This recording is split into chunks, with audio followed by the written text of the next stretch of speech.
All right, and we are back here on the GSMC Football Podcast. And for the fourth part of the show, we're going to talk about Haason Reddick. Just some things that Robert Saleh had to say on his status for Week 1. I did want to bring up one thing, regarding Deshaun Watson. The Browns restructured his contract, which will create $36 million in cap space.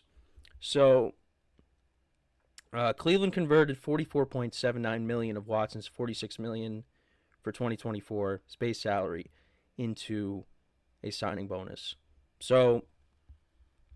That's good for the Browns because that contract has been really bad so far, and they're really hoping for a big year out of Watson because, like I said, that contract has not panned out the way they've hoped. But I just wanted to bring that up. Now let's get back to Haason Reddick. He's still not with the team. Their game is the following Monday, September 9th.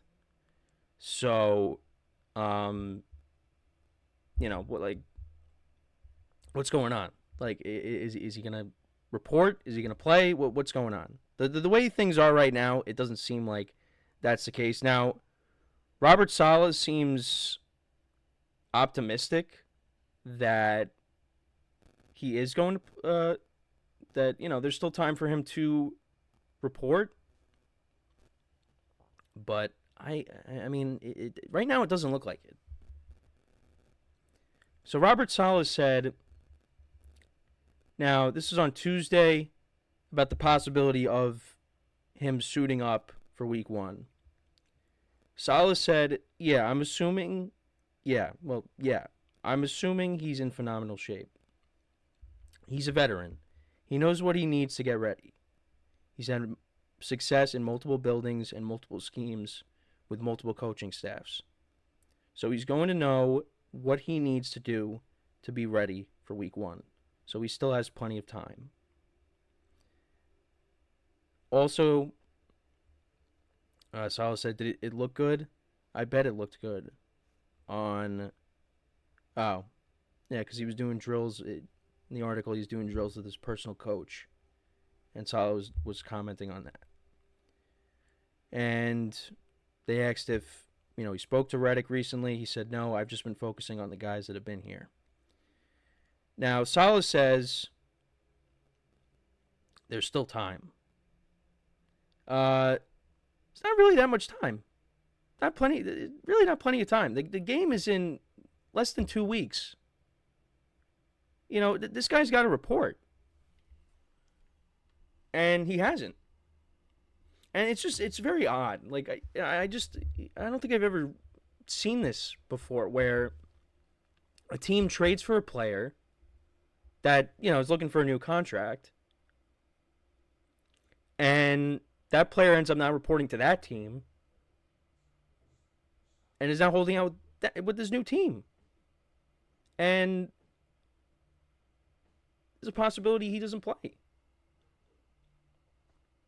And what'll make it even more unique is if the Jets go, all right, well, this didn't work out, and they end up trading him to someone else. Make it someone else's problem. It's just very odd. The whole situation is very odd. And the Jets are getting blasted all over the place by this move. Because how is it you bring in somebody that's looking for a new contract without,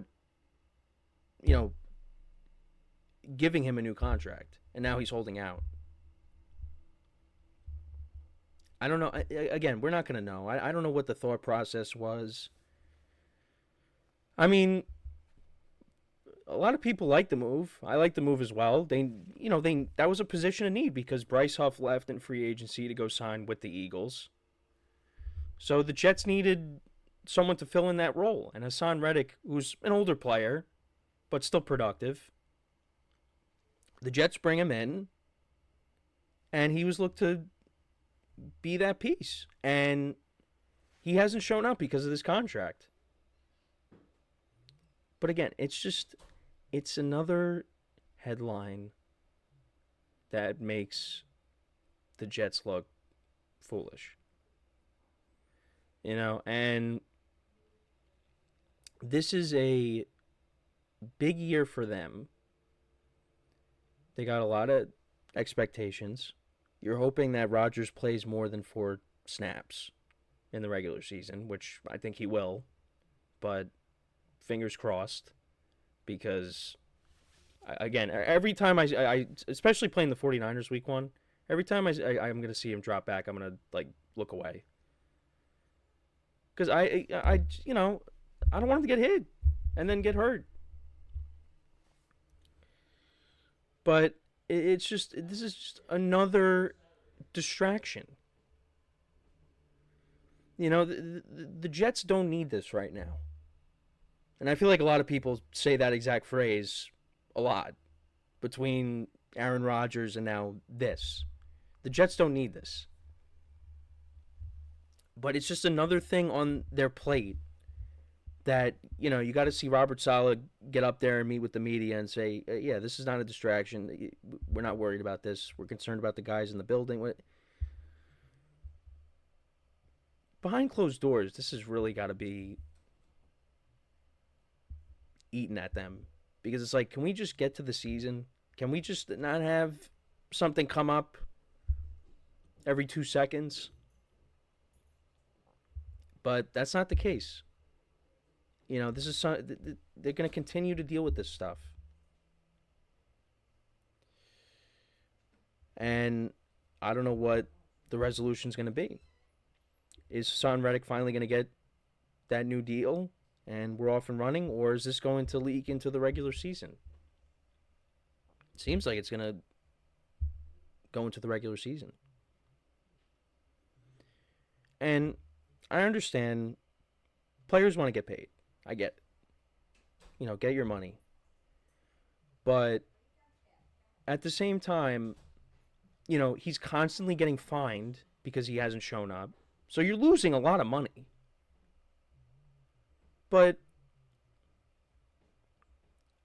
again, I bring this up. Le'Veon Bell held out for an entire season. And look what ended up happening to him. He goes to the Jets, but he wasn't the same player. And he flamed out, and he was done. 2019, yeah, like I said, played with the Jets. 2020 was with the Jets, then went to the Chiefs, but really was a non-factor on the Chiefs. Had a cup of coffee with the Ravens and the Buccaneers the following year, I believe, and then he was done. And Haason Reddick is an older player. What if you step out there? Yeah, he's still training, of course, keeping himself in shape. But, what if you go out there after missing all this time and you end up getting hurt? Now, if he gets that new contract, well, he's got that. But you're risking a lot by holding out. I get it, but at a certain point, you got to say, all right, I got to step out on the field. Because otherwise, I'm not going to get a new contract. And especially because he's an older player. So it's a strange situation. And again, the Jets are getting criticized up and down for this move. I know when I was listening to Sports Talk Radio here, there was a Jet fan that called into the Michael Kay show, and they said that Joe Douglas is a top 5 GM.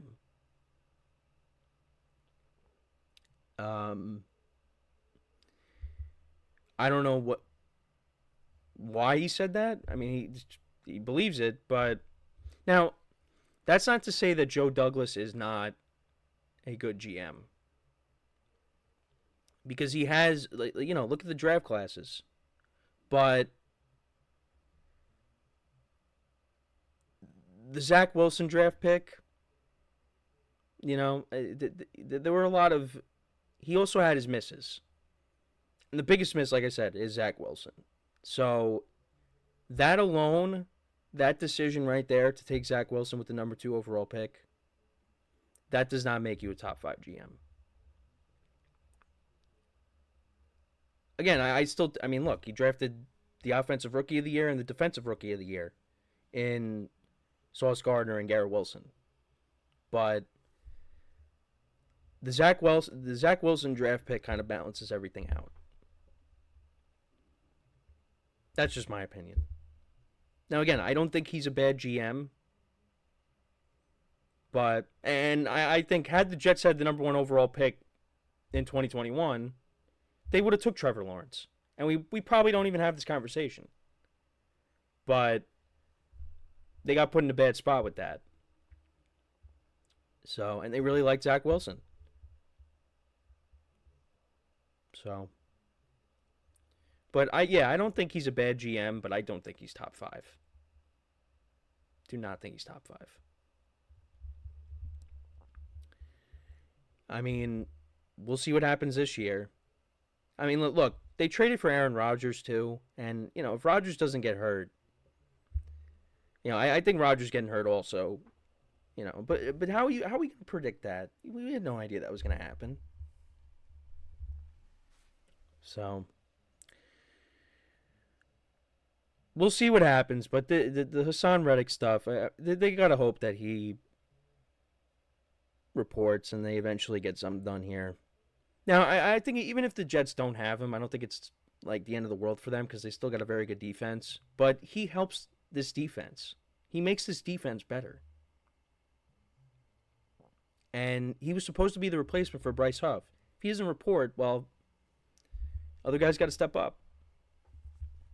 So, let me know what you guys think, though, about the Haason Reddick stuff. Do you think he's going to end up playing in Week 1? Right now, it doesn't look like it, but we'll see.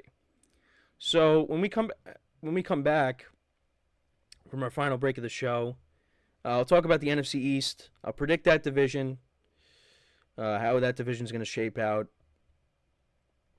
I'll give you the records that I have for the teams when we come back. So for one final time today, stick around, and we'll be right back here on the GSMC Football Podcast.